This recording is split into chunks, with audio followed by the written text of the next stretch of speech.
Tonight, troubling allegations involving a private school in Phoenix. Fox 10 investigator Justin Lum obtained a police report confirming a shocking incident at All Saints Episcopal Day School. A sixth grader allegedly forced into a bathroom by older students who stripped him of his clothes. Parents question how this could happen on campus and if the school's response was enough.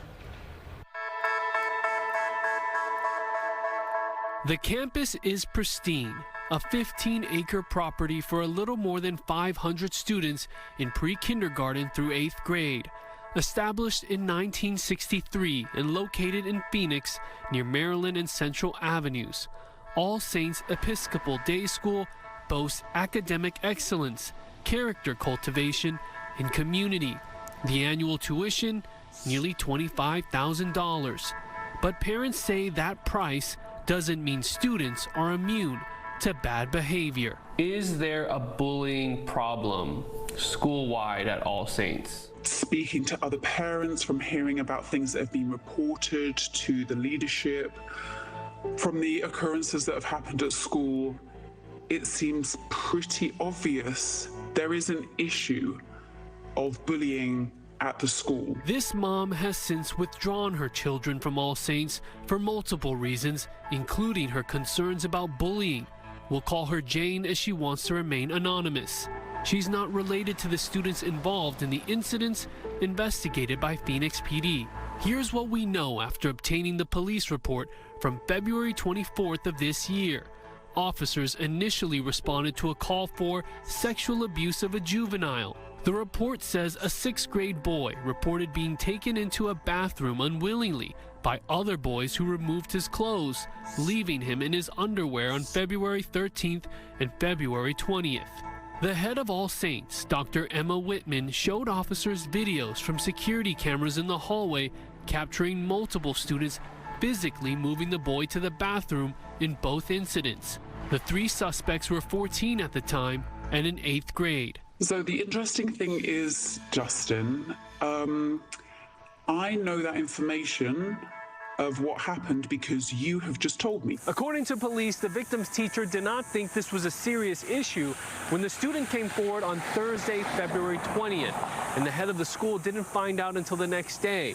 Jane says there was a lack of transparency from All Saints after this all unfolded. So come Monday is when a lot of the parents were emailing other parents, they were asking questions, and that's when the school was forced to address it. 2 days later, on February 26th, an internal email from Whitman to the school's families announced an active investigation regarding several students, also saying that immediate action was taken the same day that the second incident happened. The messaging cited children's privacy and warned that the spreading of misinformation has, quote, slowed the resolution of this issue.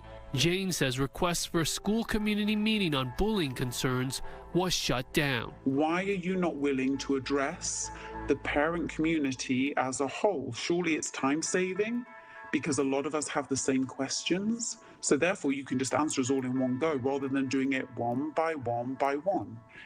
Me personally, it does not make sense to me. I don't understand that.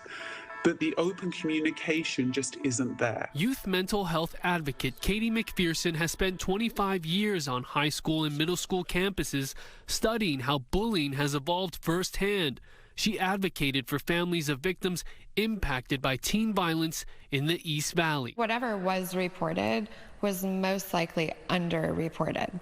When this type of thing happens to any child, but specifically boys that age, they typically tend to want it to go away, underreport it, and not press charges because in boy world, snitches get stitches. Arizona law requires anyone working with children closely to call law enforcement if a child reports abuse, sexual abuse, or neglect. Parents are mandatory reporters, substitute teachers, teachers, administrators, anybody who's in a position of trust, a position of authority, board of trustee members, governing board members, anybody who we would say is here to protect children has to make a report within a very short amount of time. I reached out to All Saints asking how long students were suspended for and if policies for teacher reporting have changed. A spokesperson released this statement saying, quote, "Our highest priority is the safety and well-being of our students. Student behavior that is out of step with the expectations outlined in our parent-student handbook is reviewed thoroughly and consistently to determine appropriate action. We take seriously our responsibility as mandated reporters and contacted the necessary authorities on Friday, February 21st, 2025. Per the police report, an officer was dispatched during school hours on Monday, February 24th. We fully cooperated with the authorities." End quote. As for the first incident on February 13th, police learned that the victim did not feel comfortable telling his substitute teacher about what happened. Police say none of the kids involved were interviewed due to All Saints placing them on leave of absence once the school's investigation began. But the victim's father did speak to Phoenix PD later. This is like alarm bells, immediate presence of police. You want to preserve the conversations amongst students as well. Per the report, the father said that the group of boys told his son they did not like him, as one boy grabbed him from behind while others started taking off his clothing. There's no excuse as to why witnesses were not interviewed. The victim's dad felt that consequences brought by the school would be sufficient, declining to press charges, and the case was closed. As soon as the police get called on campus, you should address the whole parenthood of the school, because that's the next level of bullying. For Jane, she believes she made the right choice for her kids to start a new academic chapter. It was a decision that as soon as I made, I felt a weight was lifted off me. I'm Justin Lum for Fox 10 Investigates. Now, if you have a tip for our investigative team, scan the QR code on your screen or email Fox 10 Investigators at fox.com.